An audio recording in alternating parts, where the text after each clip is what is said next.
कल मैं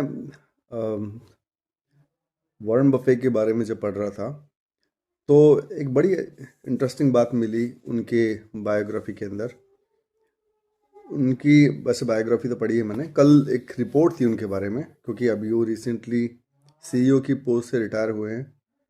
ठीक है, तो उनके बारे में काफ़ी अच्छी चीज़ें आई थी, काफ़ी इंटरेस्टिंग फैक्ट आए थे। उनमें से एक फैक्ट था जो बड़ा बड़ा ही काम का था। वो था कि वॉरेन बफे के पास में 34 लाख करोड़ 34 लाख करोड़ का कैश रिजर्व है, जो कि उन्होंने यूएस बॉन्ड ट्रेजरी में डाला हुआ है।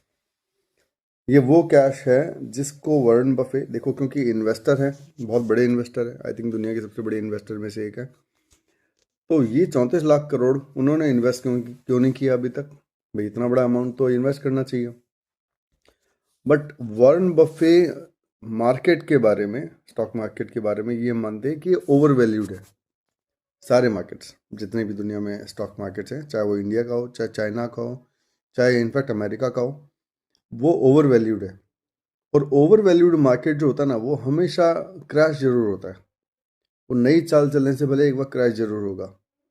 तो ये जो मार्केट क्रैश होता है, तो जो स्टॉक बहुत ज़्यादा एग्जॉर्बिटेंटली हाई प्राइस पे चल रहे हैं, जैसे कि $200 का स्टॉक है ना, जब वो क्रैश होगा तो वो आ जाता है आराम से $100 के आसपास। तो 50% डिस्काउंट के ऊपर जब स्टॉक मिल रहा होता है, तब वॉरेन बफे साहब उन 34 लाख करोड़ को यूज़ करते हैं डिस्काउंटेड प्राइस पे स्टॉक को खरीदने में।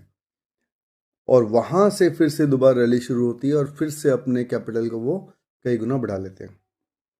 यानी कि यहाँ से सीखने वाली चीज़ है कि सारा पैसा एक बार में मार्केट में मत डालो। मार्केट कब गिरेगा आपको नहीं पता, लेकिन जब भी गिरेगा आपके पास में उस गिरावट का फ़ायदा उठाने का एक मौका होना चाहिए।